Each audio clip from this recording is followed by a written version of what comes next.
నా కుటుంబంలో నాకు ప్రియారిటీ లేదు, నా కుటుంబంలో నన్ను పట్టించుకోవడమే మాట్లాడుతుంది. మొత్తానికి ఫైనల్ కంక్లూషన్ అదే మాట్లాడుతుంది. అంతేగాని ఈవిడ ఏమైనా ఏదైనా సమస్యను పట్టుకొని ఏమైనా పాదయాత్ర చేస్తుందా, ఏదైనా సమస్యను పట్టుకొని ఏమైనా ఉద్యమాలు చేస్తుందా, ఏమైనా వాళ్ళ తండ్రిని నోటీసులు ఇచ్చి పిలిచారని చెప్పేసి మొన్న ఇందిరా పార్క్ దగ్గర ధర్నా చౌక్ దగ్గర ధర్నా చేసింది. అది కూడా వాళ్ళ కుటుంబ వ్యవహారమే కదా. ప్రజలకేం సంబంధం, తెలంగాణ ప్రజలకేం సంబంధం? తెలంగాణ ప్రజల యొక్క సమస్యల పట్ల మాట్లాడమని చెప్పండి, భారతీయ జనతా పార్టీ ఖచ్చితంగా స్పందిస్తుంది, ఖచ్చితంగా మాట్లాడుతుంది. ఒకవైపు నన్ను పట్టించుకోవట్లేదు, పార్టీలో నాకు ప్రయారిటీ లేదు అంటుంది, మరోవైపు కాళేశ్వరం ప్రాజెక్ట్ లో కేసీఆర్ ఇరుక్కున్నారని చెప్పేసి ధర్నా చేస్తుంది. కేసీఆర్ కి నోటీసులు ఎట్లా పంపించారు పంపించకూడదని చెప్పేసి ధర్నా చేశారు. దానికి బీఆర్ఎస్ వాళ్ళే అసలు వాళ్ళే వెళ్ళలేదు. వాళ్ళు వెళ్ళలేదు, ఎవరు వెళ్ళలేదు. ఏంటంటారు అసలు? ఎందుకు వెళ్ళలేదంటే ఈవిడ ఏం చెప్పింది, కేసీఆర్ మా నాయకుడు అని చెప్పింది.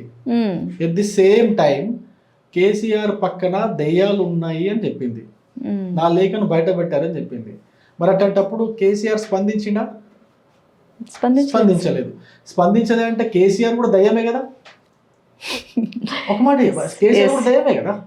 ఇప్పుడు నా సొంత కూతురు పైన ఇంత అన్యాయం జరుగుతున్నప్పుడు స్పందించాల్సినటువంటి బాధ్యత తండ్రిగా ఉంటుంది, లేదా పార్టీ అధినేతగా ఆయన. ఇంటర్నల్ గా మీటింగ్స్ పెడుతున్నారు కానీ ఎక్స్టర్నల్ గా బయటకు వచ్చి మాట్లాడట్లేదు. ఆవిడ బయటకు వచ్చి మాట్లాడుతున్నప్పుడు మీరు కూడా బయటకు వచ్చి చెప్పాలి, బయటకు వచ్చి మాట్లాడాలి.